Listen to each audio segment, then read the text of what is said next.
Dumelang, welcome to Face the Nation. My name is Clement Manyatela. Great to have you with us here on SABC News.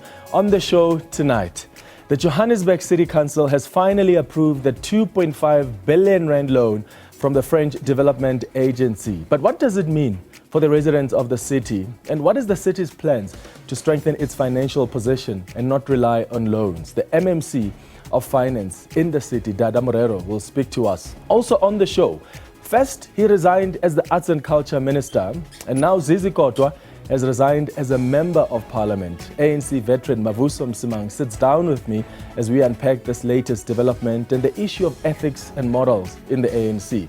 And then later, what is going on between the ANC Youth League President Collen Malatji and the ANC in Gauteng? He's accused the party's provincial leaders of acting like celebrities and smoking cigars and chilling with what he calls slay queens instead of campaigning. He'll speak to us about the ANC Youth League's position on the ANC leadership in Gauteng, and the ANC in the province will come and respond. But first, my comment.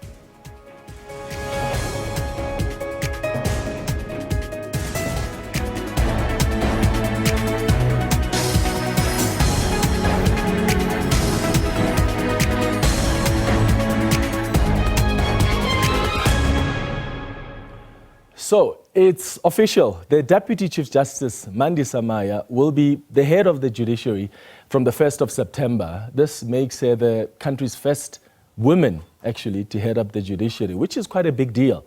She takes over from the outgoing Chief Justice, Raymond Zondo. Remember, she was actually the lead candidate after the interviews for this position back in 2022. So members of the JSC actually found her to be the right candidate, but at the time, President Cyril Ramaphosa appointed her as the Deputy Chief Justice and said she would take over from Justice Raymond Zondo when he retires, and he'll be retiring in August, that's next month. She really made a compelling introductory presentation. I remember when she went through her interviews at the JSC. She described herself as a fierce advocate for transformation in the judiciary. And what I liked is that she took time to account to the JSC about the promises that she made when she was interviewed a few years ago for the role of the president of the CSA, that's the Supreme Court of Appeal. And she seems to have achieved most of it, if not all of those targets that she spoke about during her interviews, including on the issue of gender diversity. I mean, if you look at the Supreme Court of Appeals, at least in 2022, at the time she was being interviewed for the position of Chief Justice, there were, I think, around 23 judges, 11 women and 12 men, if I'm not mistaken. So the strides have been made under her leadership in the Supreme Court of Appeal, the strides towards gender diversity. And now we wait to see what she will be able to do as Chief Justice. We need a judiciary that is independent. We need a judiciary that is strong, the judiciary that has integrity. And if her own tenure in the CSA is anything to go by, the judiciary is in good hands, isn't it? And remember when she was slightly irritated by that question of whether South Africa was ready for a female Chief Justice, she said, I don't think it's a proper question to ask. She said South Africa has always been ready to have a female Chief Justice. There's never been a shortage of women to take up the leadership in the higher echelons of the judiciary. That's what she said when she was responding to that question. And she actually even indicated towards the end that that question actually annoyed a lot of women. But hey, she has a huge task ahead. The public trust in the judiciary has been declining. That's not good for our judiciary. That's not good for our democracy. So the judiciary has got to introspect and see what's to blame for this attitude towards the institution. And that's an effort that she has to lead. And there's no doubt that she will do a good job at that. Women are still also underrepresented in the judiciary. That's something else that she promised to prioritize during her interviews. She's been actually calling for women to be given a chance to act even as judge presidents of courts. She said in the last 4 years, the transformation of more women as presidents in courts has actually regressed. And I remember during the interviews, what really shocked me was when she said the judiciary has no anti sexual harassment policy, as if the judiciary is not part of society. But she said she will implement these policies as soon as yesterday if she is appointed. So her judicial experience and CV are all round impeccable. And we wish her all the best as she starts her term on the 1st of September. The question we're asking you tonight is, what do you make of Justice Mandisa Maya's appointment as Chief Justice? What do you make of that? And what impact do you hope her appointment will have on the judiciary? Please send us a WhatsApp voice note right now on 078-459-1897. Tell us what you think of this official announcement, because it's now official. The president made it not so long ago. And what do you hope this appointment will impact the judiciary? What do you think will be the impact of this on the judiciary? Remember to tell us your name and surname and where you're sending us that voice note from. And please keep it at 30 seconds. Alternatively, you can send us an X on @FaceTheNation SABC.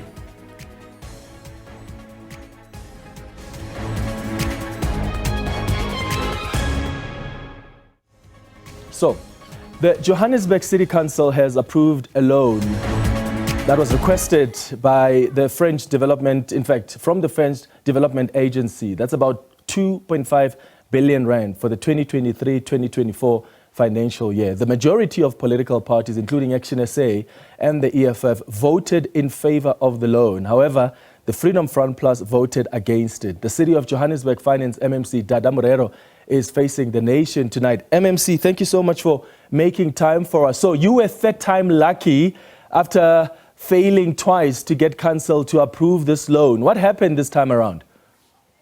Well, thank you for the opportunity to come here this evening. We went through a process of engagements with parties. For example, the Democratic Alliance would have requested particular information, which were able to provide them with the information that they needed to analyze the loan and probably to analyze the impact on our financial standing. We also had engagements with the Action SA, who also asked particular questions in relation to this loan. Yeah. So at the end of these explanations, which would have ended last night, all these parties were comfortable in supporting of the loan because we had given them relevant information to justify why this particular loan, understanding that this loan was part of the funding sources which were adopted when we passed the budget in 2023-2024. So our funding plan included, amongst others, the raising of borrowings and loans. So that is why today it was easy. It was an easy council meeting, and everybody voted, in exception of the Freedom Front, who felt that their questions were not sufficiently responded to. All right. What is this money going to be used for? Well, it's in essence, it's for capital expenditure to ensure that we can invest in infrastructure and continue to refurbish our infrastructure. Okay, what's the cost of this loan to the Johannesburg residents? Will there be a burden here over the next 15 years, especially in the context of the city being downgraded by an affiliate of Moody's last year, which not only downgraded Joburg's credit rating, but also revised its outlook from stable to negative?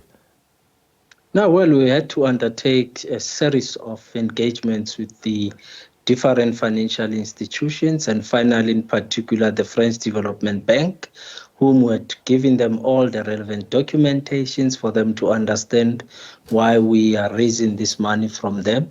And on the basis also of what information we had given them and the ability that we have demonstrated to repay the loan, they then came to a conclusion that they'll be able to approve the loan. However, our own internal processes, as governed by the Municipal Finance Management Act, dictated that before we can proceed with signing the agreements and contracts, it has to be officially approved by council. We are satisfied because they've given us favorable interest rates, which we think those rates will be affordable for us in terms of repayment. We're not been able to raise that type of interests locally. So we think that the interest rates where they are favorable at an interest rate of 3 months. 3 months JIBAR plus 495, 496 a basis point. So we think we should be fine to afford even the repayment, which will be done quarterly once we have entered into signing of the contracts, and every quarter will start repayment, and the next 15 years will be fully be able to redeem the loan. Yeah. What's the plan to strengthen the finances of the city, MMC? Because that's the ultimate plan and the solution that you need so that you don't rely on the loans. I know household revenues have been declining. You've got customers that have been struggling to honor their debts to the city, hence the growing debtors book. You have an ever-increasing migration problem into Johannesburg. Thousands of people are just searching for opportunities. So there are a lot of factors that are putting strain on the city. So how financially resilient is the city in the face of these pressures? And what are the plans to strengthen the financial position of the city so that you're not relying on the loans? Well, our funding model, our financial plan does speak to us being a financially sustainable and resilient city. And part of what we need to continue to do is to ensure that, one, our efforts in terms of collection are at the proper level, are at least at the required 90%, to ensure that the city is well managed. Our systems and controls in terms of spending and expenditure needs to be properly managed, including how we account for the finances that we have used. So we do have systems in place. The lack thereof, it has always been us not being able to reach 90% of collection, which is what we want to do now. But it forces us to take measures of cutting customers and all that stuff. So unfortunately, we would have to do that as part of our credit control to ensure that we can bring revenue into the city. But we do acknowledge, and hence will constantly call upon our customers who are now unemployed, who are unable to afford to come and register on our ESPs, our extended social package, where we can then be able to provide them with certain rebates. So that's what we are able to do as the city to help the customers and meet them halfway. Okay, let me ask you to put on your ANC hat now, Mr. Morero, because you've been touted as someone who may be returning as mayor of Johannesburg. Have you already engaged with Al Jamaa to thank them for their service? I spoke to the president of Al Jamaa on this show on Tuesday, and he indicated that he had a meeting with the premier that was meant to be yesterday. And he said if the ANC tells them, as Al Jamaa says, that thank you for your service, we are now ready to move on with a different person as mayor, they are going to accept it. Has that meeting been held? Well, without giving contents of the meeting, we did meet with Al Jamaa, and we are still in discussion. We'll probably have another meeting. Once we have finalized other engagements with other parties, we'll then go back to Al Jamaa. Remember, we had agreed with Al Jamaa that the current mayor will be in this position on a temporary basis until such time the ANC and the EFF found each other. And where we are satisfied and comfortable that the two parties have now found each other, and therefore the ANC will then have to take the lead as the biggest party in the current council. So that decision will be implemented in any case. We are just awaiting for the ANC to also conclude some of the steps internally, and then we'll then be able to announce finally when are we going to council to elect the new mayor. All right, but to be clear, Al Jamaa is not resisting at all. They do understand that even when Kabelo Kwamanda was put into that position, it was for a temporary basis, as you indicate. So there's no fight there with them. No, there's no fight at all, and we're not expecting any resistance, and hence our meeting happened yesterday without saying much about the details, but the meeting went very well, and the mood of the meeting was good. All right. Yeah. Dada Morero, MMC for Finance in the city of Johannesburg, but also an ANC leader here in the city of Johannesburg. Thank you for making time for us. After the break, ANC veteran Mavuso Msimang sits down with us. Zizi Kodwa first resigned as Arts and Culture Minister. He's now resigned as a Member of Parliament. We'll talk about issues of morals and ethics, or lack thereof, in the ANC. Stay with us.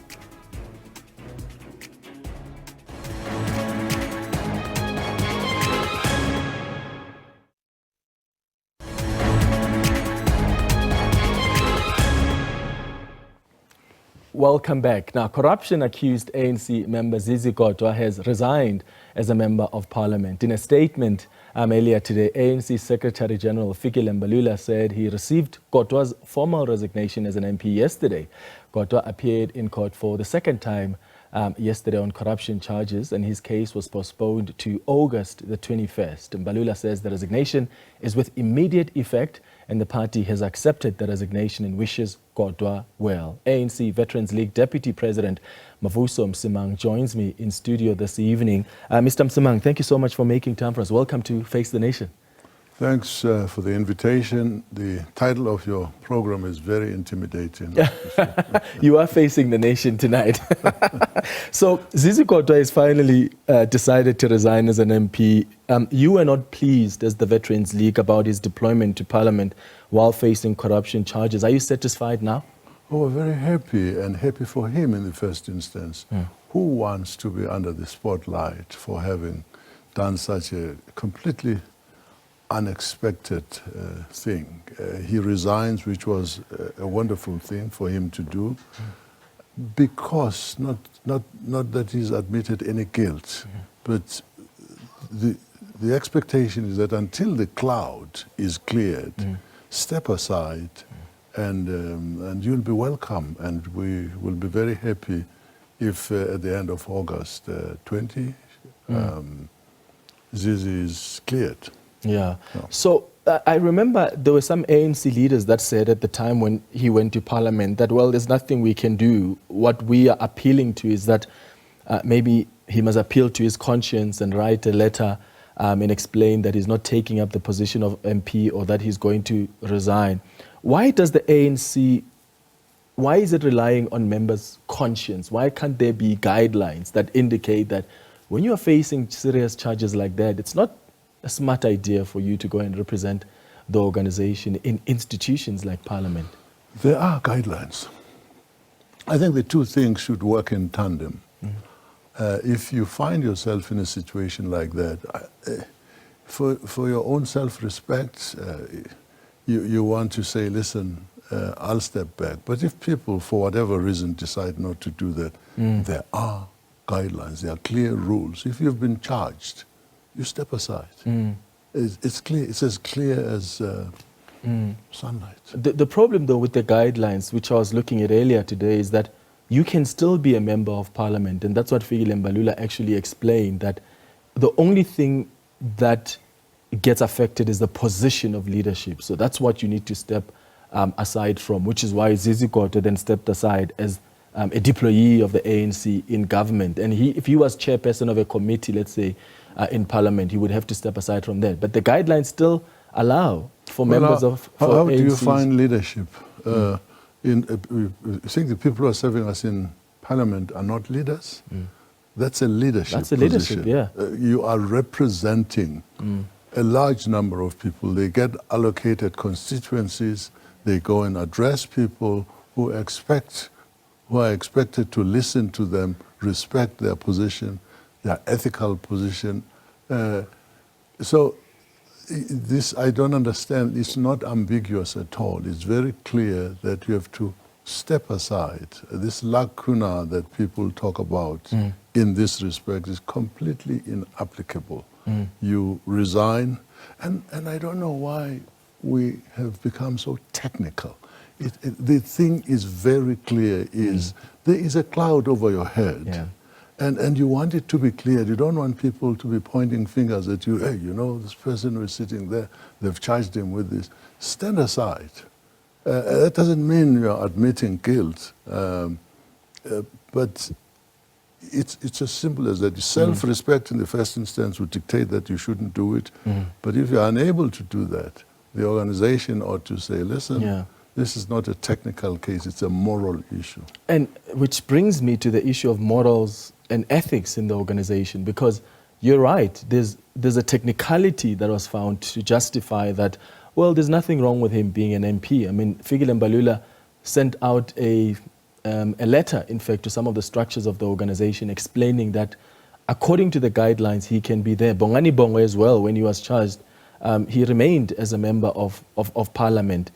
What does that say about the organization's morals and ethics, or lack thereof? Because this is actually not the first time, and you would know better, Mr. Msimang, where an ANC leader is somehow put into a position of leadership, a critical position, even when there are credibility issues around them when they are facing charges, serious charges or allegations.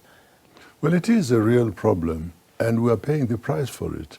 The fact that the public believes that we are very comfortable in the company of people who are suspect, who have been accused of doing some wrong. The fact that we can tolerate and see how the I's are dotted and the T's crossed, it shouldn't be like that. And you don't even have to wait for a long period of time. I sometimes wonder when people say we're a revolutionary organization. We ought to be, and this is not suggesting that the rights of individuals should be infringed. We get together as a committee of the NEC and decide, we've got this matter, this is what it is costing us as an organization in terms of respect by the people, what do we do?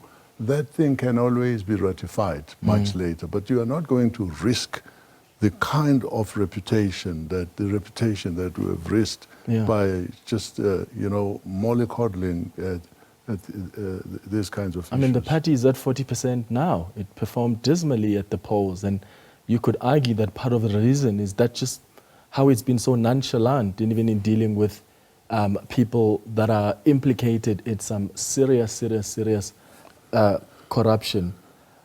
This is one of the reasons why you had decided to terminate your membership of the organization. I mean, you were unhappy about things like this, no?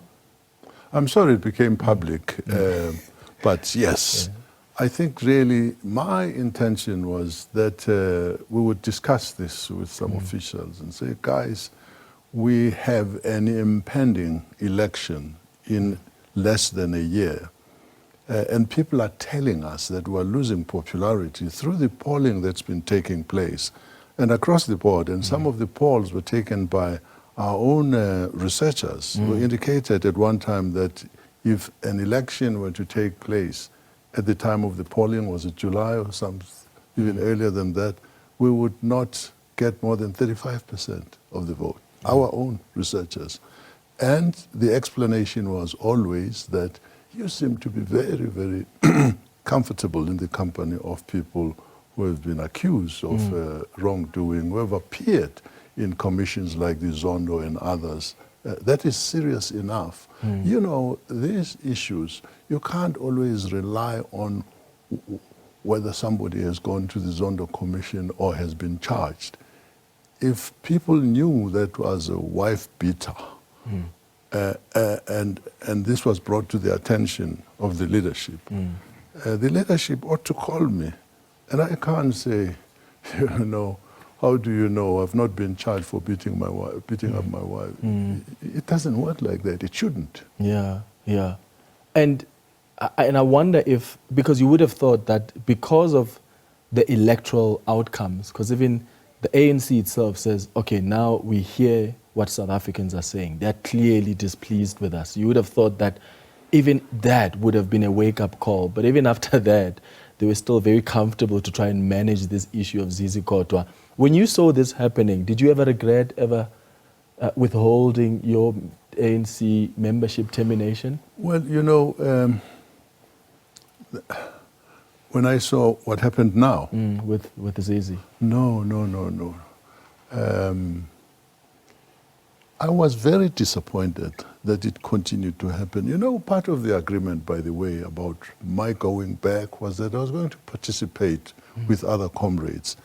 And we go into a process that would assist in the leadership in identifying people. In this particular case, people who had been fingered in the Zondo Commission and had been directed by the ANC to go and appear before what is called the Integrity Commission. A lot of them didn't do that. So you would expect a serious organization to say, you know, it's 3 months, it's 6 months since you were instructed to do this, and you haven't done it. What the hell? It's a breach of the disciplinary code. So with all of that happening, we just thought maybe when there was an agreement that Mac Maharaj and myself would work in the office of the SG, in his office, accountable to him, and make sure that this process of taking people who had not volunteered, who had not respected the order to go and appear before the Integrity Commission, not do that now, but that they are disciplined. And if you took them to a disciplinary committee, and if they happened to be found guilty, then you could have a very, very clear case of saying, how can you, having been found guilty of this level of defiance, expect us to allow you on the list? So you came back with that condition, but it still hasn't happened. That was the expectation, that was the decision. I didn't, in fact, it wasn't as if they didn't do it, You terminate again. I would. This thing is not about me. And I must say, it's unfortunate, not that I left, but that it really just did not follow the process that one had fought. Had we sat with the SG and discussed this, perhaps we would have been able to agree to what I'm talking about prior to the crisis of resignations. Yeah, so don't you think, Mr. Msimang, that the problem here, when we talk about morals and ethics, is that it started a long time ago? I mean, I often say that it's almost like in the ANC, the more of a credibility crisis you have, the better the chances you have of becoming a leader. Because in the past, you've seen it, if you go back to the conference in the late 2000s in Polokwane, people are always somehow, some people are gravitating towards leaders with questionable credentials, whether they're facing charges, whether there's serious allegations around their leadership. So how do you untangle the ANC from a culture of not taking serious action against quite leaders that have problematic morals and ethics and have no conscience to step aside and realize that me being part of the leadership and forcing to be part of these positions is actually compromising the organization? The question that you are raising really speaks to this. The quality of membership that we have at branch level. The fact that you should get the kinds of people that you are describing to get to the point of being in the national executive tells you a lot about the kind of people who elect them. They are either very corruptible, because when they go to conference to represent their branches, somebody says, listen, let's cut a deal here, elect me this, that, and the other. So those people will then, of course, gang up, having put their own people there, and defend the injustice and defend the indefensible. Absolutely. Yeah. I think it happens because I think a cadre of the ANC who really respects the values would not want to elect a person, for instance, who had been found guilty, not cleared their names, of rape, of corrupting others. How do you defend that? Well, but because of factional battles as well within the ANC, that is often the justification people have, that, oh no, this leader is being attacked by that other faction. So that factionalism and factional politics have led to the defense of leaders, even where they've got questionable credentials, so they're facing serious allegations because they're being seen as victims of some political campaigns? It's clear factionalism. It's called the whataboutism. What about so and so? What about the other? Fact of the matter is that if you have an issue that you should answer to, don't be asking me, why is Mavuso not this? Defend your position, you know, and so on. Yeah. But really, I would summarize this as we've been talking about a need to renew the organization. I think people even get tired of hearing that. And the renewal of the organization means the injection of a new person, of a person who is bound by discipline, who is bound by a commitment to serve people. You get an income, and you have to get an income for doing that. But the primary reason you go to tell people, you go out of your way to say to people who will serve you. And then when you start not serving them, that's why I always consider corruption in the public sector. For me, it's a lot worse than private sector corruption. Don't tell me that they are the people who corrupt us. Yes, they are. But it is who say to people, we're going to look after your interests. If you need these kinds of things, let's have a discussion. So we are answerable to a higher level of commitment. Is the ANC still listening to you guys as the voice of reason? Because part of the concern from some within the organization is that there's only a few of you left that are able to rein in the organization and say, this is wrong. But sometimes they even attack you guys when you are telling them that they're veering off the road. Do you think they're still listening to you? Well, we can't treat them as one bundle of people. I mean, talk about the National Executive Committee of the ANC. I think it's a very cold place sometimes for people from the Veterans League who represent the league in the NEC. But there are very many others, not sufficient, but there are many others who actually completely support the position that's taken by the Veterans League. That has to be said. So you can't really tie them in one bundle and say this whole lot is wrong. But it is very unfortunate that by and large, all these people, senior people, sit and allow corruption to take place. Sometimes people say, but Cyril this, the president that. Well, these people are all equals. He's only the first among these equals. They are all elected to this position. They can't wait for him always to take action. They ought to motivate, to really fight for the doing of the right things. Some do, but I don't think not enough of them. All right. Mavuso Msimang, thank you so much for making time for us. I always appreciate you making time to engage with us. Thank you. Thanks for the invitation. All right, that's where we wrap it up. After the break, though, we are going to bring in the ANC Youth League President Collen Malatji. He's been saying a few things about the leadership of the ANC in Gauteng. What's that all about? We'll find out after this. Stay with us.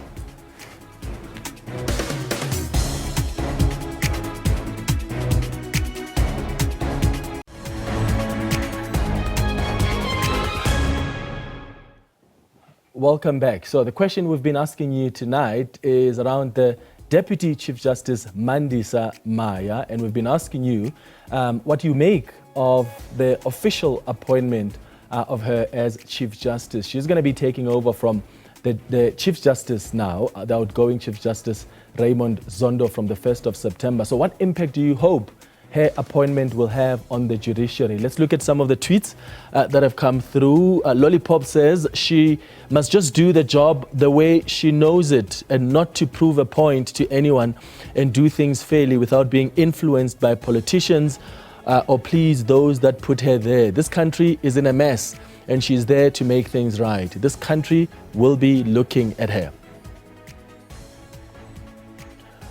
Mzuvukile says, I believe she has been appointed on merit, not because she's a woman. Her work ethic as the president judge at the CSA is commendable. I hope she will continue doing well at the Constitutional Court.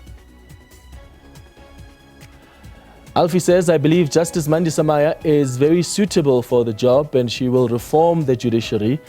May we all give her the support when she carries out her mandate. No one should expect favoritism from her. That's a message from Motsamai Tsiboro from Burakalalo in Zeerast. Olile says, one of the greatest move ever in the history of the justice system in South Africa and the value of importance of women in South Africa. It's their time to take over. Maybe this is an indication that our next president in 2029 must be a woman. Viva Sisi Mandisa, viva from Olile Nzoi in Guguletu.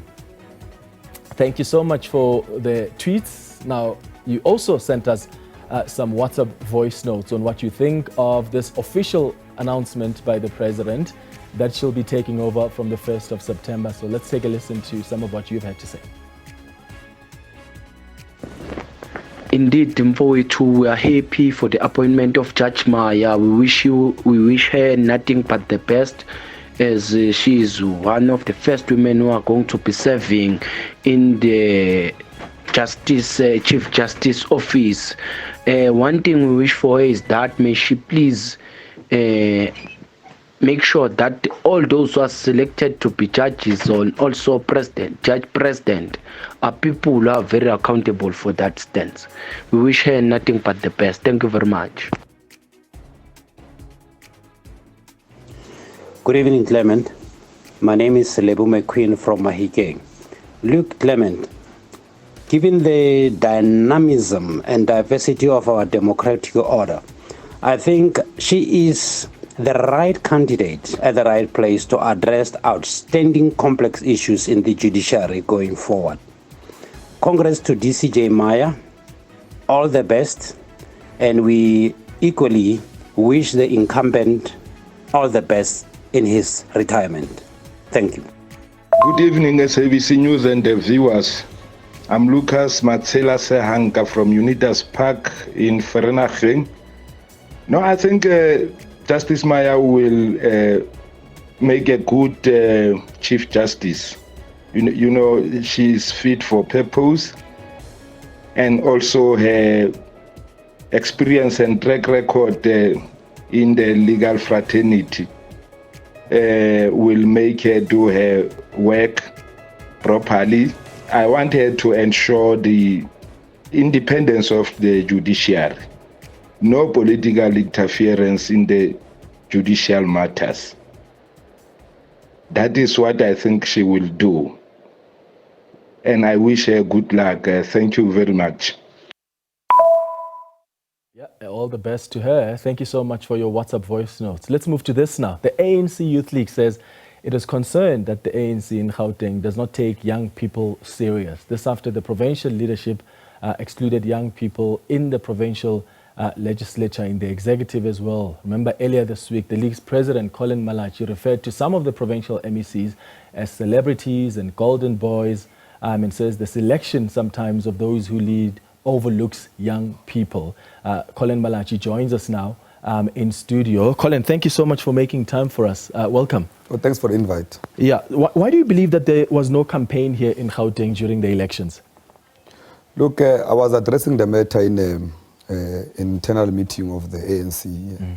The media was not invited to that matter. It's a matter that we will engage on. But obviously, when you're internal structures, part of the discussion that we engage is on the performance of the African National Congress. And in those areas, the communities have been doing door-to-door. One of the complaints we've been getting is that it's Comrade Panyaza, through interventions of Nasispan and everything else, has been doing their work. And some of the complaints they've been having is that the lower structures and the structures have not been doing what they're supposed to be doing over time, and they've been calling upon leadership to come and visit structures and check that the structures are still working very well.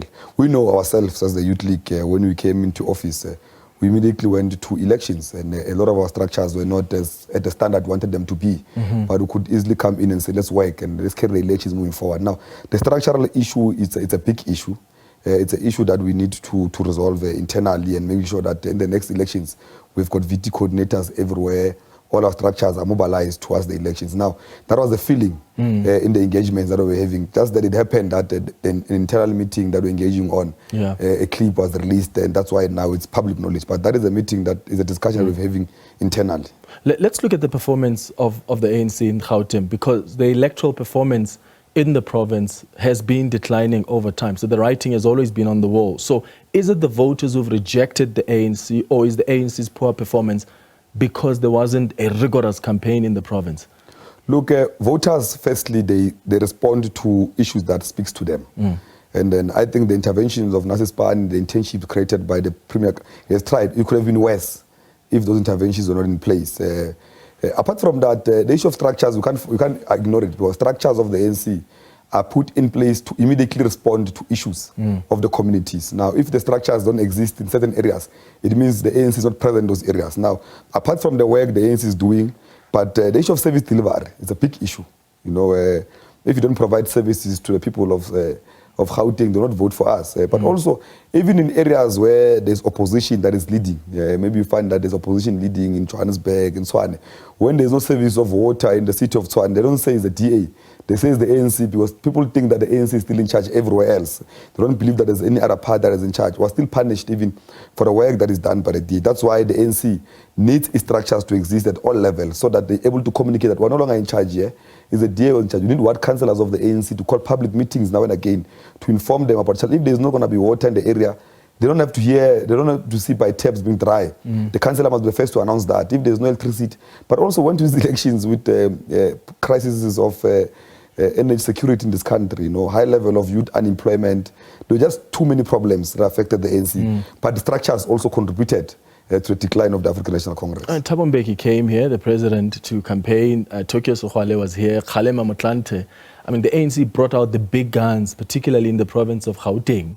So what didn't work then? Look, if people are still complaining about services and representation of representatives that we've sent on the ground not doing that, if you come for one day and just greeting them all, it's not enough. People live with these challenges every day. You know, the social-economic problems are there every day. Youth unemployment is there every day. High level of crime in communities is there every day. High level of drugs and all of those problems.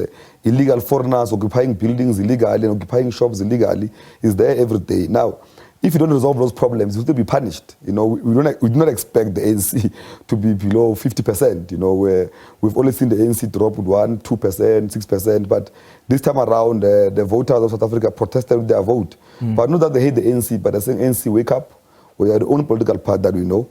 We need you to go and do the work. Don't appoint people that are not going to come to communities. And I also raised that in that clip that you have seen, that people need public reps that will be in communities to respond to issues. They need people to go to the PCOs, go everywhere to do the work. Call him Bizos. You don't need leaders who are scared of communities because there are problems. Even if there's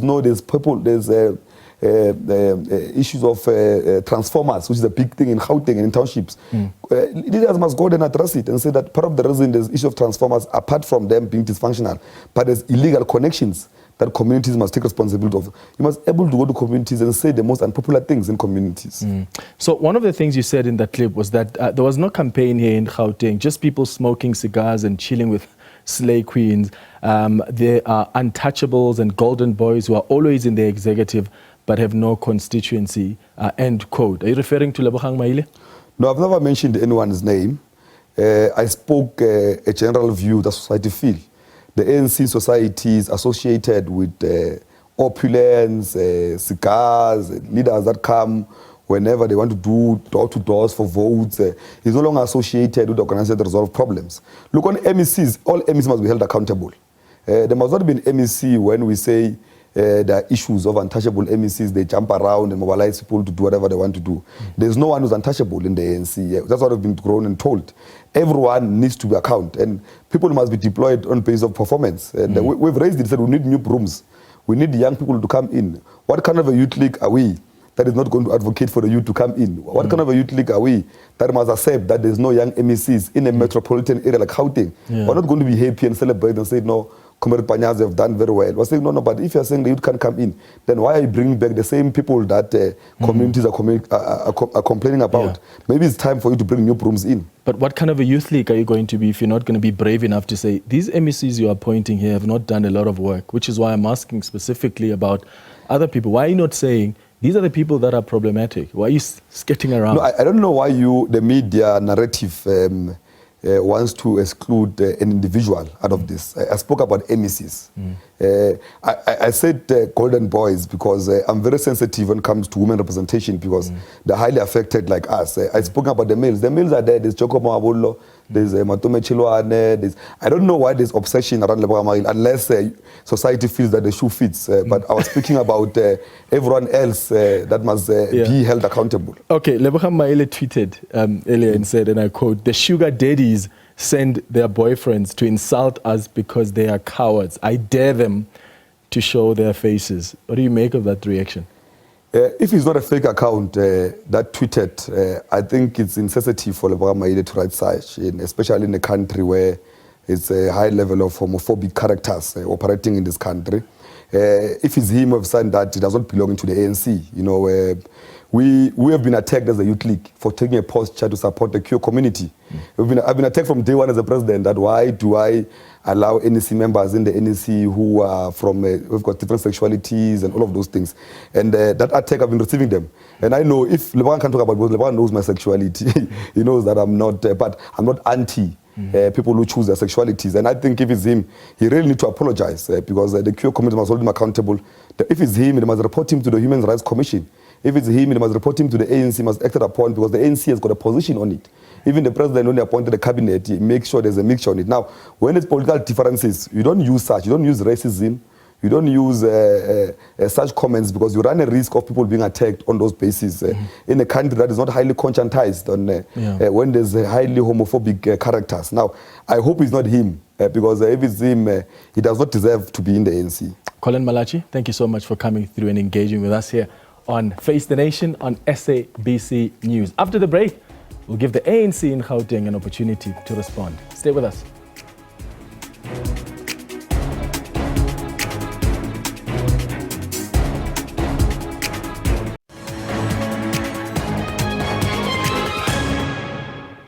Welcome back. Now, let's bring in the Gauteng ANC spokesperson, Lesego Makhubela, to respond to what the ANC Youth League President Collen Malatji has had to say. Lesego, thank you so much for joining us. You've heard what Collen Malatji has had to say. As the ANC Youth League, they seem to believe that as the ANC in Gauteng, you actually didn't do a better job at campaigning, and that's part of the reason why you performed so dismally in the elections. Given what we were up against during these elections, almost all political parties which were formed to actually remove us here in Gauteng first.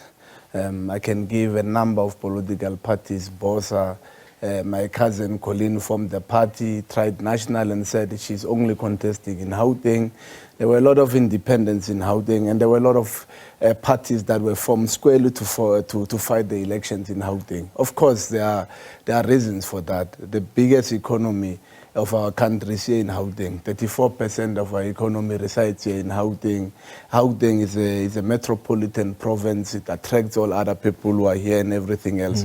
And all parties understand KwaZulu-Natal, to remove the ANC from the seat of government, you need to wrestle it out of power in Gauteng. You need to do that as well as in KwaZulu-Natal, because those are the two big legislatures that are able to actually help the ANC cross the 50% mark. But the reality is residents of Gauteng were also fed up with lack of services and delivery by the ANC. The leadership of the ANC in Gauteng gave it their all. They gave it their all, the collective, led by Comrade Panyaza Lesufi, and every single member of the ANC, volunteers, the regions of the ANC in Gauteng. We understood even before the election started what we were up against.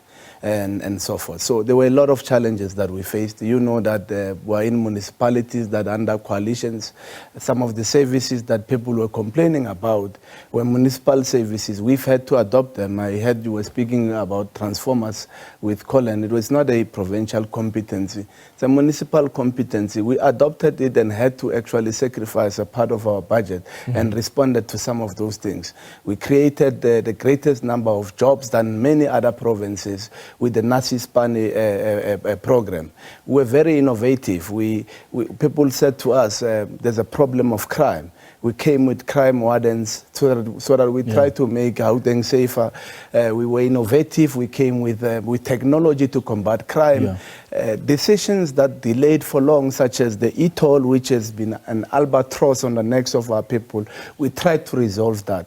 So we had the most accessible leadership, innovative, pragmatic, energetic, which was knocking in every house, whether in the villages, whether in the townships, whether in the squatter camps of Gauteng and suburbs, trying to get. We knew, by the way, you also knew when way before election started what the polls were saying to us, and we pushed against the frontiers. Actually, by the way, it could have been a bloodbath, but with what we got, we're very happy. Okay, Collen Malatji seems to believe that there are some leaders that were not even on the ground campaigning. He calls some of them celebrities, behaving like celebrities, and also behaving like golden boys, so to speak. Do you have MECs that Panyaza Lesufi has appointed that are celebrities that are going around prioritizing being in cigars and being with quote-unquote slay queens instead of doing the job? That is a race to the bottom, and I don't think it's what we're going to enter into. The renewal of the ANC does not accommodate such utterances and such behavior from any leader. One of the reasons why the National Executive Committee had to dissolve the Youth League led by Julius Malema and other youth leagues was precisely because of such behavior, where people believe that for you to be relevant is to take platforms and insult certain leaders of the ANC, or to speak about the ANC leaders ill and all sorts of things. There's no time and space for that. The interpretation of the ANC of the electoral outcome is that we must listen more. We must not come to SABC during this time when you had the Ahmed Kathrada Foundation and many other foundations complaining about the state of service delivery in Johannesburg. When you've got women who have been killed every day, when you've got people who have serious challenges of service delivery in other parts. We come here, we discuss cigars, we discuss personalities. But it matters how leaders behave, though. It matters how leaders behave. And I think the ANC Youth League must also be brave enough to say we are seeing that our leaders are prioritizing opulence while people are suffering on the ground and not getting services. The last time we had the ANC Youth League, for instance, in our analysis, not corridor talk, because we are not going to discuss corridor talk. The last time the Youth League went to a provincial conference in Gauteng was in 2014. It's 10 years ago. We've not had the Youth League. We've been bleeding profusely in institutions of higher learning. We've lost institutions of higher learning which we should have won. Young people in Gauteng, many of them, who we met during the campaign, who PAC members, who ordinary volunteers of the ANC met, who are beginning to be hopeless, those who are graduates who are not finding jobs, and those who are unemployed. They are calling on the ANC to ensure that we create jobs, not to enter into spats, but they are also calling on the ANC to respond to the new challenges that confront us. The spats is also coming, not only coming from the ANC Youth League. Maile tweeted today that the sugar daddies send their boyfriends to insult us because they are cowards. I dare them to show their faces. That's also an insult, isn't it? Well, I'm not going, I don't speak on behalf of Twitter accounts, whether it's fake accounts or whether it's corridor talk. I'm the spokesperson of the ANC in Gauteng. We don't entertain such You don't gossip. go to your leader and say, hey, what you said there is problematic, Chief. Is that you who tweeted that? I don't expect to arrive at the primetime TV slot and discuss a tabloid newsworthy issues. It's not tabloid. I expect to come to the SABC primetime TV and discuss ideas and discuss how the ANC intends to make the government of provincial unity work. If your leaders come out and tweet problematic things that are homophobic, that are sexist, you don't think as the ANC you have a responsibility to call it out? Unless if your producers are Twitter police and they are waiting for all these tweets to come, snide remarks and all sorts of things, and then you must call spokesperson to discuss it. I will not come next time if you invite me about Thank you. tweets. All right, I'm out of time. But thank you so much for coming through and responding on behalf of the ANC in Gauteng. Thanks to you for watching Face the Nation this evening. We'll be back with you on Tuesday next week at 8 p.m. Thanks for watching. Cheers.